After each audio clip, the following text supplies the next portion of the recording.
الحمد لله رب العالمين نحمده ونستعينه ونؤمن به ونتوكل عليه ونعوذ بالله من شرور أنفسنا ومن سيئات أعمالنا من يهد الله فلا مضل له ومن يضلل فلا هادي له وأشهد أن لا إله إلا الله وحده لا شريك له وأشهد أن محمدًا عبده ورسوله اللهم صل على محمد وعلى آل محمد كما صليت على إبراهيم وعلى آل إبراهيم وبارك على محمد وعلى آل محمد كما باركت على إبراهيم وعلى آل إبراهيم إنك حميد مجيد أما بعد فإن خير الحديث كتاب الله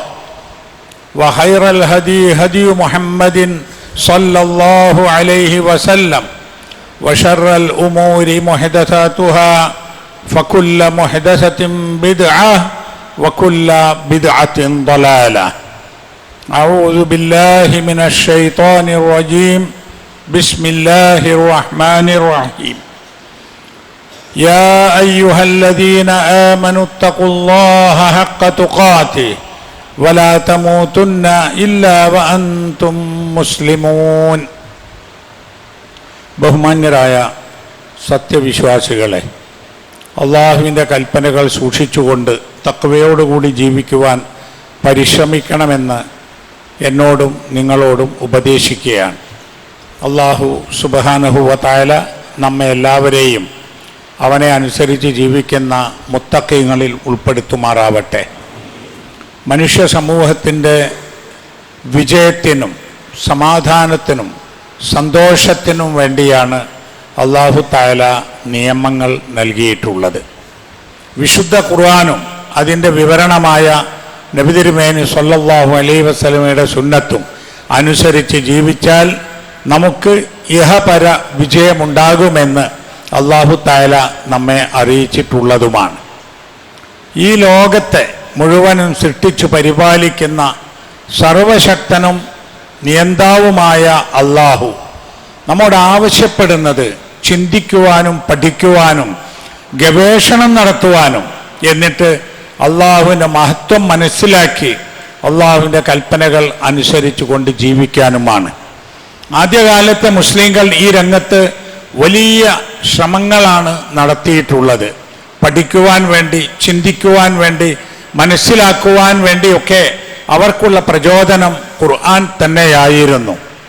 ഇൽമ് എന്നത്, ഇൽമ് വിജ്ഞാനം, അതിൻ്റെ ബഹുവചനമാണ് ഉലൂം എന്നത്. ആ ഉലൂം എന്ന വാക്കാണ് സയൻസ് എന്നതിന് അറബിയിൽ ഉപയോഗിക്കുന്നത്. സയൻസ്, ശാസ്ത്രം മനുഷ്യനെ പടച്ചവനിലേക്ക് എത്തിക്കും എന്ന് ആദ്യകാലത്തെ മുസ്ലിം ശാസ്ത്രജ്ഞന്മാരുടെ ചരിത്രം പഠിച്ചാൽ നമുക്ക് അത് കാണാൻ സാധിക്കുന്നതാണ്. ഖുർആനിൽ എല്ലാ വസ്തുക്കളെക്കുറിച്ചും പഠിക്കുവാൻ പറഞ്ഞു. ഓരോ കാലഘട്ടത്തിലും ലഭ്യമായ വിജ്ഞാനങ്ങളും പഠനത്തിനാവശ്യമായ ഉപകരണങ്ങളും ഉപയോഗപ്പെടുത്തിക്കൊണ്ടാണ് അതത് കാലത്ത് പണ്ഡിതന്മാർ ഗവേഷണം നടത്തിയിട്ടുള്ളത്. ഖുർആൻ പറയുന്നുണ്ട്, ഇന്നമാ യഖ്ഷല്ലാഹ മിൻ ഇബാദിഹിൽ ഉലമാ. സൂറത്ത് ഫാത്തിറിലെ ഒരായത്തിൻ്റെ ഭാഗമാണത്. തീർച്ചയായും അള്ളാഹുവിനെ ഭയപ്പെടുക അവൻ്റെ അടിമകളിൽ നിന്ന് ഉലമാ ആണ് എന്നാണ്. ഉലമാ എന്ന് പറഞ്ഞാൽ ആലിം എന്നതിൻ്റെ ബഹുവചനമാണ്. വിവരമുള്ളവർ, ജ്ഞാനമുള്ളവരാണ് അള്ളാഹുവിനെ ഭയപ്പെടുക എന്ന്. എന്ത് ജ്ഞാനമാണ്? ഈ പ്രപഞ്ചത്തിലുള്ള ഏതിനെക്കുറിച്ചും പഠനം നടത്തിയാൽ അത് ജ്ഞാനമാണ്, അത് ശാസ്ത്രമാണ്, സയൻസാണ്. അല്ലാഹു തആല ഈ ആയത്ത് അതിൻ്റെ തുടക്കം ഇങ്ങനെയാണ് അവതരിപ്പിച്ചത്, അലം തറ അന്നല്ലാഹ അൻസല മിനസ് സമാഇ മാഅ.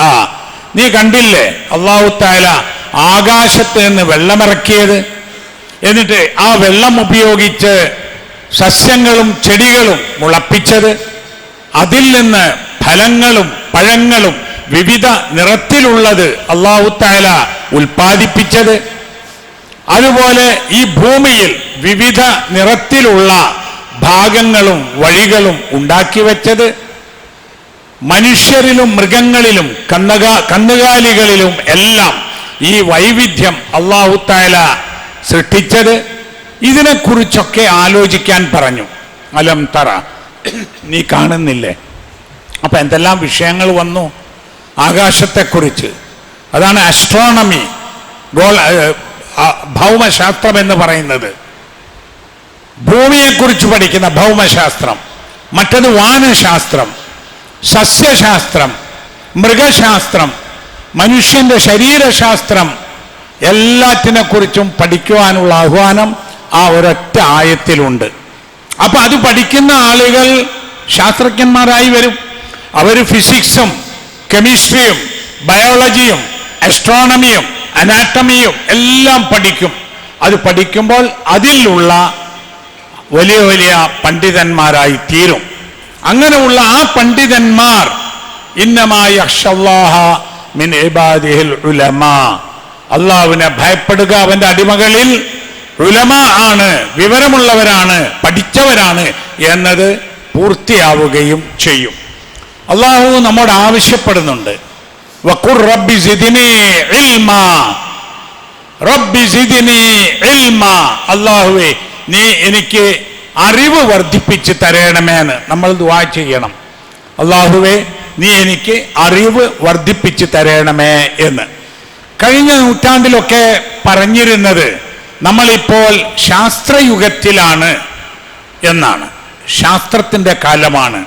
കുറെ കഴിഞ്ഞപ്പോൾ പിന്നെ പറയാൻ തുടങ്ങി ഇത് ശാസ്ത്ര സാങ്കേതിക വിദ്യകളുടെ കാലമാണ്, പിന്നെ വിവര സാങ്കേതിക വിദ്യകളുടെ കാലമാണ്, IT, ഇൻഫർമേഷൻ ടെക്നോളജി. ഇപ്പൊ എന്താ പറയുന്നത്? ഇപ്പൊ പറയുന്നത് AI, നിർമ്മിത ബുദ്ധി, ആർട്ടിഫിഷ്യൽ ഇന്റലിജൻസ് എന്ന് പറയുന്നത്. ഇതൊക്കെ തന്നെയും വലിയ വലിയ ശാസ്ത്രശാഖകളാണ്. അബുദാബിയിൽ ഒരു യൂണിവേഴ്സിറ്റി തുടങ്ങിയിട്ടുണ്ട് അടുത്ത്, Mohamed bin Zayed University for Artificial Intelligence, നിർമ്മിത ബുദ്ധി, അതിലുള്ള പഠനങ്ങളും ഗവേഷണങ്ങളും ഒക്കെ നടത്താൻ വേണ്ടി ഒരു യൂണിവേഴ്സിറ്റി. ലോകം വളരുകയാണ്. അപ്പൊ ഇത് വന്നപ്പോഴാണ് ശാസ്ത്രം ഇങ്ങനെ പുരോഗമിച്ചു വരുമ്പോ പലപ്പോഴും ശാസ്ത്രജ്ഞന്മാരല്ലാത്ത യുക്തിവാദികളായ ആളുകൾ പറയും, ആ ശാസ്ത്രം ഇത്ര വളർന്നു അല്ലേ, ആകാശത്തിലൂടെ സഞ്ചരിക്കാൻ പഠിച്ചു, കടലിലൂടെ സഞ്ചരിക്കാൻ പഠിച്ചു, പലതും നേടിയെടുത്തു. ഇപ്പോൾ ഏതൊരു വിഷയത്തിനും നമുക്ക് അറിവ് ലഭിക്കുവാനും മനുഷ്യന്റെ ജീവിതത്തിന്റെ എല്ലാ മേഖലയിലും ഉപയോഗപ്പെടുത്തുവാനും പറ്റിയ AI വികസിപ്പിച്ചിരിക്കുന്നു. ഇനി എന്ത് ദൈവം, ഇനി എന്ത് മതം എന്ന് ചോദിക്കാൻ തുടങ്ങി. യഥാർത്ഥത്തിൽ അങ്ങനെയല്ല. ഈ പ്രപഞ്ചത്തിൽ അള്ളാഹു സൃഷ്ടിച്ചു വച്ച വസ്തുക്കളെയും നിയമങ്ങളെയും അത് ഉപയോഗിക്കുവാൻ മനുഷ്യൻ പഠിച്ചു എന്നതാണ്. എങ്ങനെ പഠിച്ചു? മനുഷ്യന്റെ ബുദ്ധിയും മസ്തിഷ്കവും ഉപയോഗിച്ചവൻ പഠിച്ചു. മനുഷ്യന്റെ ബുദ്ധി, മനുഷ്യന്റെ ബ്രെയിൻ, മസ്തിഷ്കം, തലച്ചോർ അത് മനുഷ്യനുണ്ടാക്കിയതല്ല, ശാസ്ത്രജ്ഞന്മാരുണ്ടാക്കിയതുമല്ല. ആ ബുദ്ധി ഉപയോഗിച്ച് അവൻ പഠിക്കുന്നത് പടച്ചവൻ സൃഷ്ടിച്ച ബുദ്ധി ഉപയോഗിച്ചാണ്. അവൻ ഉപയോഗപ്പെടുത്തുന്നത് ഈ പ്രപഞ്ചത്തിൽ പടച്ചവൻ സൃഷ്ടിച്ചു വെച്ച വസ്തുക്കൾ ഉപയോഗിച്ചാണ്. അത് ഖരപദാർത്ഥങ്ങളായാലും വാതകങ്ങളായാലും ദ്രാവകങ്ങളായാലും രശ്മിയായാലും നമുക്ക് കണ്ണുകൊണ്ട് കാണാൻ കഴിയാത്ത വസ്തുക്കളായാലും പടച്ചവന്റെ സൃഷ്ടികളെ ഉപയോഗപ്പെടുത്തുകയാണ് ചെയ്യുന്നത്. അപ്പോൾ ഈ പുതിയ പഠനങ്ങൾ, അത് IT ആയാലും അത് AI ആയാലും അത് വേറെ ഇനി മറ്റെന്തെങ്കിലും പേരിൽ അറിയപ്പെടുന്ന പുതിയ സാങ്കേതിക വിദ്യകളായാലും അതൊക്കെ മനുഷ്യന്റെ കണ്ണു തുറപ്പിക്കും, മനുഷ്യനെ പടച്ചവനിലേക്ക് എത്തിക്കുകയും ചെയ്യും. ആദ്യകാലത്തെ മുസ്ലിങ്ങളിൽ ലോകത്തറിയപ്പെടുന്ന നൂറുകണക്കിന് ശാസ്ത്രജ്ഞന്മാരുണ്ട്. ആദ്യത്തെ 2-3 നൂറ്റാണ്ടുകളിൽ വളരെ കൂടുതലായിട്ടുണ്ടായിരുന്നു. ആ ആളുകൾക്ക് അതിനുള്ള പ്രേരണ എന്താ? ഇപ്പൊ ഇബ്നു സീന വലിയ ഒരു വൈദ്യശാസ്ത്രജ്ഞനായിരുന്നു. അദ്ദേഹത്തിന്റെ അൽ ഖാനൂനു ഫി തുബ്ബ് എന്ന് പറയുന്ന പുസ്തകം, കനോൻ എന്നാണ് ഇത് ഇംഗ്ലീഷിൽ പറയാ, അത് മെഡിക്കൽ കോളേജുകളിൽ വളരെ കാലം ഒരു അടിസ്ഥാന രേഖയായി ഉപയോഗിച്ചിരുന്ന പുസ്തകമാണ് ഇബ്നു സീനയുടെ അൽ ഖാനൂനു ഫി തുബ്ബ്. ഇബ്നു സീന ഇംഗ്ലീഷുകാർ പറയാ അവിസന്ന എന്നാണ്, അൽ ഖാനൂനു ഫി തുബ്ബ് എന്ന് പറയാ കനോൻ എന്നാണ്. ഇബ്നു റുഷ്ദ് ഇംഗ്ലീഷുകാർ പറയാ അവറോസ് എന്നാണ്. അദ്ദേഹം ഒരു ശാസ്ത്രജ്ഞനായിരുന്നു. അതുപോലെ ഇബ്നു ഹൈസം പ്രകാശത്തെക്കുറിച്ച് പഠനം നടത്തിയ, പ്രകാശത്തിന്റെ വേഗത, കണ്ണിൽ നിന്ന് പ്രകാശരശ്മികൾ പുറത്തേക്ക് വരുന്നത്, മനുഷ്യൻ കാണുന്നത് എല്ലാം അത് ഇബ്നുൽ ഹൈസമിന്റെ പഠനമായിരുന്നു. അതുപോലെ തന്നെ ഇബ്നു ഖൽദൂൻ സോഷ്യോളജി, സാമൂഹിക ശാസ്ത്രത്തിൽ പഠനം നടത്തിയ വലിയ പണ്ഡിതനാണ്. അദ്ദേഹമാണ് സോഷ്യോളജിയുടെ പിതാവ് എന്നറിയപ്പെടുന്ന മഹാൻ. അതുപോലെ ഒരുപാട് അൽജിബ്ര കണ്ടുപിടിച്ച അൽ ഖ്വാറിസ്മി, മാത്തമാറ്റിക്സിൽ വലിയ പഠനം അദ്ദേഹം നടത്തിയിട്ടുണ്ടായിരുന്നു. ഈ ശാസ്ത്ര രംഗങ്ങളിലൊക്കെ തന്നെ പഠിച്ചുയരുന്ന ആളുകൾ അവർക്കുള്ള പ്രചോദനം ഖുർആനായിരുന്നു. ആ കാലത്ത് യൂറോപ്യന്മാർ വളരെ പിറകിലായിരുന്നു. ഇന്ന് വിജ്ഞാനം ആരുടെയും കുത്തകയല്ല. ഏത് വിജ്ഞാനവും ഏതൊരാൾക്കും എവിടെ വെച്ചും ശേഖരിക്കുവാൻ, മനസ്സിലാക്കാൻ കഴിയുന്ന അവസ്ഥയിലാണ്. ഏതൊരാൾക്കും എവിടെ വെച്ചും ഗവേഷണം നടത്താൻ കഴിയുന്നതുമാണ്. അതുകൊണ്ട് തന്നെ നമ്മൾ ഈ രംഗത്ത് പഠനങ്ങൾ, ഗവേഷണങ്ങൾ നമുക്ക് ഉപകാരപ്പെടുത്താൻ ശ്രമിക്കണം. നമ്മുടെ മക്കളെ ഇതിലൊക്കെ പഠിപ്പിക്കുവാൻ നമ്മളാക്കണം. വിവരമുള്ള ആളുകളും വിവരമില്ലാത്തവരും സമമാണോ എന്നൊരു ചോദ്യമുണ്ട്. ഖുൽ ഹൽ യസ്തവില്ലദീന യഅലമൂന വല്ലദീന ലാ യഅലമൂൻ. വിവരമുള്ളവരും വിവരമില്ലാത്തവരും സമമാണോ? സമമല്ല. അപ്പൊ നമ്മൾ വിവരമുള്ളവരായി ഉയർന്നു നിൽക്കണമെങ്കിൽ നമ്മൾ ഇത്തരം രംഗങ്ങളിൽ വലിയ നിലക്ക് പരിശ്രമം നടത്തണം. ഉപകാരപ്പെട്ട നിലക്ക് ഇതൊക്കെ ഉപയോഗപ്പെടുത്തണം. ഉപദ്രവമുള്ള നിലക്ക് ഉപയോഗിക്കാൻ പാടുമില്ല. റസൂൽ സല്ലല്ലാഹു അലൈഹി വസല്ലമയുടെ ഒരു പ്രാർത്ഥനയുണ്ട്, അല്ലാഹുമ്മ അല്ലിംനി മാ യൻഫഉനി വൻഫഅനി ബിമാ അല്ലംതനി. അല്ലാഹുവേ, എനിക്ക് ഉപകാരപ്പെടുന്നതിനെ നീ എനിക്ക് പഠിപ്പിച്ചു തരണം. അതുപോലെ നീ പഠിപ്പിച്ചു തന്നതിനെ നീ എനിക്ക് ഉപയോഗപ്പെടുത്തുവാനും സാധിക്കണം എന്ന്. അങ്ങനെ ഉപകാരപ്പെടുന്ന അറിവ് കിട്ടാനാണ് പ്രാർത്ഥന. കിട്ടിയ അറിവിനെ നമുക്ക് ഉപയോഗപ്പെടുത്തുവാൻ സാധിക്കുകയും ചെയ്യേണ്ടതാണ്. അതുപോലെ നബി സല്ലല്ലാഹു അലൈഹി വസല്ലമ ഇത്തരത്തിൽ ആളുകൾക്ക് വിജ്ഞാനത്തിന് വേണ്ടിയുള്ള ഉപദേശങ്ങൾ ധാരാളം ചെയ്തിട്ടുണ്ട്. അള്ളാഹു നമ്മോട് പറയുകയും ചെയ്തിട്ടുണ്ട്, വഅൻസൽനാ മിനസ് സമാഇ മാഅ, ആകാശത്ത് നിന്ന് നാം വെള്ളം ഇറക്കി തന്നു. ഫഅഖ്റജ്നാ ബിഹി നബാത്ത് കുല്ലി ഷൈ, എല്ലാത്തിനെയും അല്ലാഹു തആല, ചെടികൾ, മരങ്ങൾ, സസ്യങ്ങൾ ഒക്കെ വെള്ളത്തിൽ നിന്ന് സൃഷ്ടിച്ചു. വെള്ളം വലിയ ഒരു വിഷയമാണ്. വെള്ളത്തിൻ്റെ മർദ്ദം ഒരു വലിയ വിഷയമാണ്. വെള്ളത്തിനെ ഉപയോഗപ്പെടുത്തുന്നത് അതും വലിയൊരു വിഷയമാണ്. ഖുർആനിൽ പറഞ്ഞിട്ടുണ്ട് സമുദ്രത്തെക്കുറിച്ച് ആലോചിക്കാനും പഠിക്കുവാനും. ആ സമുദ്രം വഹുവല്ലദീ സഖറൽ ബഹറ, സമുദ്രത്തെ കീഴ്പ്പെടുത്തി തന്നത് അവനാണ്. ലിതഅകുലൂ മിൻഹു ലഹ്മൻ ത്വരിയ, അതിൽ നിന്ന് വിശിഷ്ടമായ മാംസം നിങ്ങൾക്ക് കഴിക്കാനും. അതായത് മത്സ്യ ഭക്ഷണമാണ്. മത്സ്യത്തെക്കുറിച്ചാണ് പറയുന്നത്.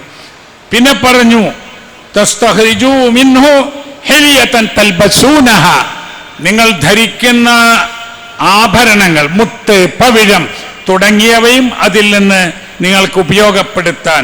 വതറൽ ഫുൽക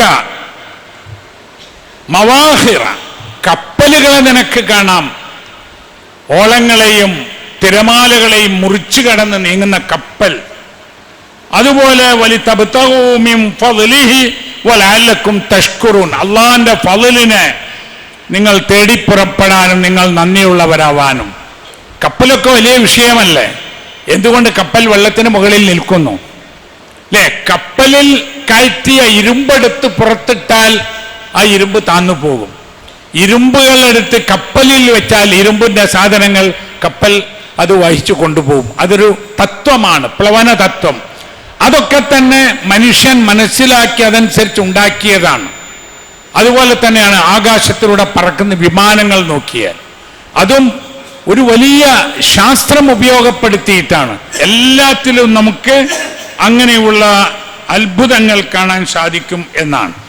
ഇന്ന ഫീ ഖൽഖിസ് സമാവാതി വൽ അർദ് വഖ്തിലാഫിൽ ലൈലി വൻ നഹാരി ലആയാതിൻ ലിഉലിൽ അൽബാബ്. സൂറത്ത് ആൽ ഇംറാനിലെ 190-ാമത്തെ ആയത്താണിത്. ഇന്ന ഫീ ഖൽഖിസ് സമാവാതി വൽ അർദ്, എല്ലാം അതിൽപ്പെട്ടു. ആകാശങ്ങളുടെയും ഭൂമിയുടെയും സൃഷ്ടിപ്പിൽ ഒരുപാട് പഠിക്കാനുണ്ട് എന്നാണ്. ആകാശങ്ങളുടെയും ഭൂമിയുടെയും സൃഷ്ടിപ്പ്, അതിലുള്ള സർവ വസ്തുക്കളും. വഖ്തിലാഫിൽ ലൈലി വൻ നഹാർ, ആകാശഭൂമികൾ മാറി മാറി രാപ്പകലുകൾ മാറി മാറി വരുന്നതിലും. ലൈല് നഹാർ, രാത്രിയും പകലും. അപ്പോൾ രാവിന് ശേഷം പകലും പകലിന് ശേഷം രാവും ഉണ്ടാകുന്ന പ്രതിഭാസം, അതും ഒരുപാട് ഘടകങ്ങളുമായി ബന്ധപ്പെട്ടതാണ്. അതിലും ബുദ്ധിയുള്ള ആളുകൾക്ക് ചിന്തിക്കാനുണ്ട് എന്നാണ്. അതുകൊണ്ട് വഫിൽ അർളി ആയാത്തുൻ ലിൽ മുഖിനീൻ വഫി അൻഫുസികും അഫലാ തുബ്സിറൂൻ. അഫലാ തുബ്സിറൂൻ, നിങ്ങൾക്കൊന്ന് ചിന്തിച്ചുകൂടെ, നിങ്ങൾക്കൊന്ന് നോക്കിക്കൂടെ? അഫലാ തുബ്സിറൂൻ, അത് വെറും കണ്ണുകൊണ്ടുള്ള നോട്ടം മാത്രമല്ല, അത് നമ്മുടെ മസ്തിഷ്കം കൊണ്ട്, നമ്മുടെ അറിവ് കൊണ്ട്, നമ്മുടെ കഴിവ് കൊണ്ട് നമ്മൾ മനസ്സിലാക്കണം. എന്താണ് അവിടെ പറഞ്ഞിട്ടുള്ളത്? വഫിൽ അർളി ആയാത്തുൻ ലിൽ മുഖിനീൻ, ഈ ഭൂമിയിൽ അല്ലാഹുവിൽ ദൃഢവിശ്വാസമുള്ള ആളുകൾക്ക് ആയത്തുകളുണ്ട്, ദൃഷ്ടാന്തങ്ങളുണ്ട്. വഫി അൻഫുസികും, നിങ്ങളുടെ ശരീരത്തിലുമുണ്ട്. അഫലാ തുബ്സിറൂൻ, നിങ്ങൾക്കൊന്ന് നോക്കിക്കൂടെ എന്നാണ്. നമ്മുടെ ശരീരം, നമ്മൾ എഴുന്നേറ്റ് നിൽക്കുന്നു, നമ്മുടെ ശരീരത്തിന് പല അവയവങ്ങൾക്കും അസുഖം ബാധിച്ചാൽ എഴുന്നേറ്റ് നിൽക്കാൻ കഴിയില്ല, അല്ലേ? നമ്മൾ ഓട്ടിക്കൊണ്ടുപോകുന്ന ബൈക്ക്, സൈക്കിൾ തുടങ്ങിയവ നമ്മുടെ ശരീരത്തിൻ്റെ പ്രവർത്തനം കൊണ്ടാണ് ബാലൻസിൽ പോകുന്നത്. നമ്മുടെ ശരീരത്തിൻ്റെ ബാലൻസ് പോയാൽ അത് മറിഞ്ഞു വീഴും. നമ്മൾ ഓർക്കാതെയാണ് പലതും. നമ്മുടെ ശരീരത്തിൻ്റെ മസിലുകൾ കേടുവന്നു പോയാൽ, ദുർബലമായി പോയാൽ നമുക്ക് എഴുന്നേറ്റിക്കാൻ കഴിയില്ല. നമ്മുടെ ശരീരത്തിൽ രക്തചംക്രമണത്തിൻ്റെ വേഗത കൂടിയാലും കുറഞ്ഞാലും നമുക്ക് അസുഖമായി മാറും. ഹൃദയമിടിപ്പ് കൂടിയാലും കുറഞ്ഞാലും നമുക്ക് നല്ല പോലെ ജീവിക്കാൻ കഴിയില്ല. ഇതൊക്കെ തന്നെ നമ്മെ പഠിപ്പിക്കുന്നത് അഫലാ തുബ്സിറൂൻ, നിങ്ങൾക്ക് പഠിച്ചുകൂടെ, ചിന്തിച്ചുകൂടെ, നോക്കിക്കൂടെ എന്ന ആ കാര്യത്തിൽ ഇനിയും ഗവേഷണം നടക്കണം എന്നത് തന്നെയാണ്. ആ ഗവേഷണത്തിലേക്ക് ആധുനികമായ വിജ്ഞാനങ്ങളെ ഉപയോഗപ്പെടുത്താൻ നമുക്ക് സാധിക്കണം. അവലം യറൗ ഇല ത്വയ്രി ഫൗഖഹും സാഫാത്തിൻ വയഖ്ബിദ്ന മാ യുംസിക്കുഹുന്ന ഇല്ലാ റഹ്മാൻ. സൂറത്തുൽ മുൽക്കിലെ 19-ാമത്തെ ആയത്ത്. അവലം യറൗ ഇല ത്വയ്രി ഫൗഖഹും സാഫാത്തിൻ, അവർ പക്ഷികളെ നോക്കും, മുകളിൽ കൂടി പറക്കുന്ന പക്ഷികൾ. അത് ഒരു ശാസ്ത്രമാണല്ലോ, പക്ഷിക്ക് എങ്ങനെ പറക്കാൻ കഴിയുന്നു, അല്ലേ? ചിറക് വിരുത്തി, ചിറക് പിടിച്ച് ഒക്കെ അത് പറക്കുന്നു.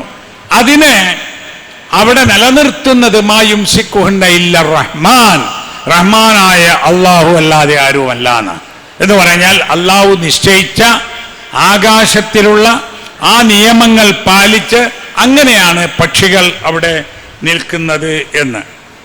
ഖുൽ സീറൂ ഫിൽ അർളി, നിങ്ങൾ ഭൂമിയിൽ സഞ്ചരിക്കുവീൻ.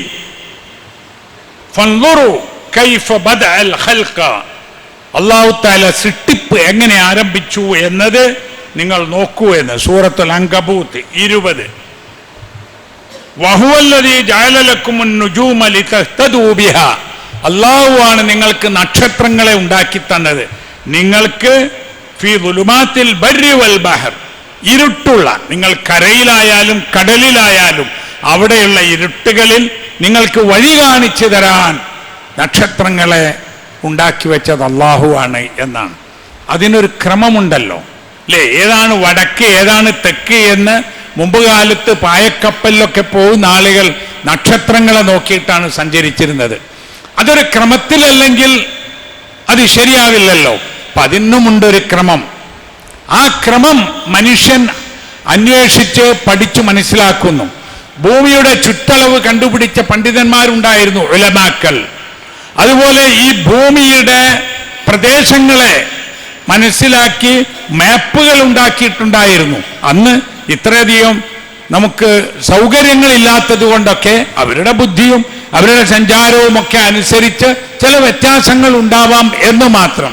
അപ്പൊ നിരന്തരമായ പഠനങ്ങളും ഗവേഷണങ്ങളും പുതിയ പുതിയ ശാസ്ത്രവസ്തുക്കളും ഉപയോഗപ്പെടുത്തി നല്ലതിന് വേണ്ടി ഉപയോഗിക്കാൻ നമുക്ക് സാധിക്കണം. ഇതിലൊക്കെ തന്നെ തിന്മയും വരും.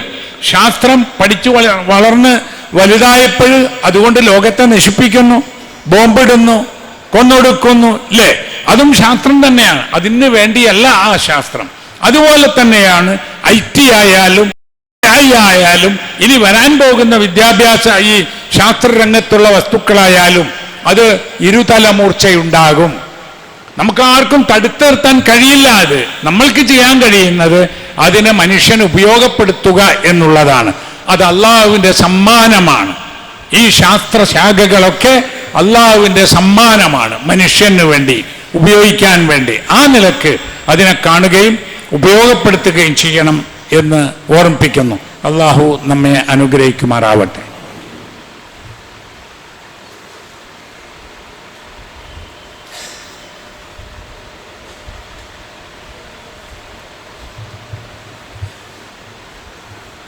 അൽഹംദുലില്ലാഹി റബ്ബിൽ ആലമീൻ വലാഖിബത്തു ലിൽ മുത്തഖീൻ വസല്ലല്ലാഹു അലാ നബിയ്യിഹിൽ കരീം വഅലാ ആലിഹി വസഹ്ബിഹി അജ്മഈൻ. ഇത്തഖുല്ലാഹ ഇബാദല്ലാഹ്. അള്ളാഹുവിൻ്റെ വിധിവിലക്കുകൾ സൂക്ഷിക്കണമെന്ന് വീണ്ടും ഉണർത്തുകയാണ്. നമ്മുടെ സംസ്ഥാനം മറ്റു ചില സംസ്ഥാനങ്ങളും തെരഞ്ഞെടുപ്പിൻ്റെ ചൂടിലാണ്. ഇനിയുള്ള ദിവസങ്ങൾ ആളുകൾ വളരെ കൂടുതൽ തിരക്കിലായിരിക്കും, പ്രചാരണങ്ങളും കാര്യങ്ങളൊക്കെയായി. ഈ സമയത്ത് ഇസ്ലാം നൽകുന്ന നിയമങ്ങൾ സൂക്ഷിക്കണം എന്ന് ഉണർത്തുകയാണ്. സത്യസന്ധമായിരിക്കണം നമ്മുടെ പ്രവർത്തനങ്ങൾ, വ്യക്തിഹത്യ ഇല്ലാതിരിക്കണം, അപവാദങ്ങൾ പ്രചരിപ്പിക്കാതിരിക്കണം, ജനാധിപത്യവും മതേതരത്വവും കാത്തു സൂക്ഷിക്കുന്ന ആളുകളുടെ കൂടെ നിൽക്കാനും സാധിക്കണം. നാം വീട്ടിലായാലും പുറത്തായാലും നമ്മുടെ ജോലി സ്ഥലത്തായാലും കച്ചവട സ്ഥലത്തായാലും മതരംഗത്തായാലും രാഷ്ട്രീയ രംഗത്തായാലും മൂല്യങ്ങളും ധർമ്മങ്ങളും കാത്തു സൂക്ഷിക്കണം എന്ന് പ്രത്യേകം ഉണർത്തുകയാണ്. 3 ദിവസം മുമ്പ് ഭിന്നശേഷി ദിനമായിരുന്നു. ലോകാടിസ്ഥാനത്തിലുള്ള ഒരു ദിനം, ഭിന്നശേഷി ദിനം.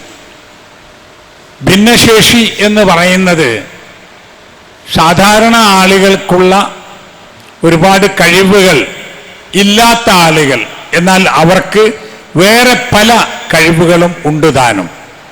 അംഗവൈകല്യമുള്ളവർ, കിടപ്പ് രോഗികളായിപ്പോയ ആളുകൾ, അനാരോഗ്യമുള്ളവർ, ഇവരിൽ പലരും ആ നിലക്ക് ജീവിക്കാൻ പ്രയാസപ്പെടുന്നവരാണ്. പക്ഷേ അല്ലാഹു തആല നൽകിയിട്ടുള്ള പ്രത്യേക കഴിവ് മൂലം നല്ല ഓർമ്മശക്തിയുള്ളവരുണ്ട്. അതിൽ ധാരാളം ജോലി ചെയ്യുന്ന ആളുകളുണ്ട്, ആധുനികമായ വിജ്ഞാന ശാഖകൾ ഉപയോഗിക്കുന്നവരുണ്ട്, ഒക്കെയുണ്ട്. ഭിന്നശേഷിക്കാർക്ക് സാധാരണ മനുഷ്യരെ പോലെ ജീവിക്കുവാൻ വേണ്ട സൗകര്യങ്ങൾ ചെയ്തു കൊടുക്കണം എന്ന് ലോകത്തെ അറിയിക്കാനാണ് എല്ലാ വർഷവും ഭിന്നശേഷി ദിനം ആചരിക്കുന്നത്. അതുകൊണ്ടാണ് ഇപ്പോൾ പുതിയൊരു കെട്ടിടത്തിന് പെർമിഷൻ കിട്ടാൻ ഭിന്നശേഷിക്കാർക്ക് വീൽ ചെയറിൽ വരാനും ഒരു ഷോപ്പിലൊക്കെ ആണെങ്കിൽ അവർക്ക് ഷോപ്പിംഗ് നടത്താനും സൗകര്യമുണ്ടാവണം എന്ന് പറയുന്നത്. പള്ളികളിലും മറ്റാരാധനാലയങ്ങളിലുമൊക്കെ ആവശ്യമായ റാമ്പുകൾ ഉണ്ടാക്കണം, ടോയ്ലറ്റുകൾ അവർക്ക് കൂടി ഉപയോഗിക്കാൻ കഴിയുന്നതാവണം എന്നൊക്കെ പറയുന്നത്. വീടുകളിലും. അപ്പം നമ്മുടെ കൂട്ടത്തിൽ പല നിലക്കും പ്രയാസപ്പെടുന്ന ആളുകളെ അവരുടെ ഉന്നമനത്തിന് വേണ്ടിയും ജീവിത സൗകര്യങ്ങൾ ഒരുക്കി കൊടുക്കുന്നതിന് വേണ്ടിയും നമ്മളും പരിശ്രമിക്കണം എന്ന് ഓർമ്മിപ്പിക്കുന്നു.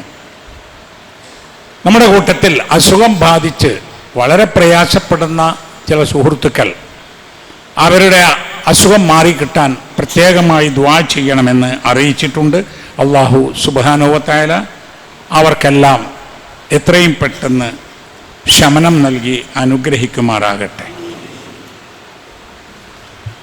اللهم اغفر للمؤمنين والمؤمنات والمسلمين والمسلمات الأحياء منهم والأموات إنك مجيب الدعوات يا قاضي الحاجات ربنا تقبل منا إنك أنت السميع العليم وتب علينا إنك أنت التواب الرحيم.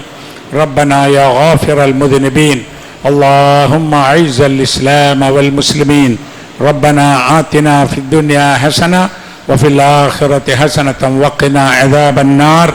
وصلى الله على نبينا محمد وعلى آله وصحبه وسلم.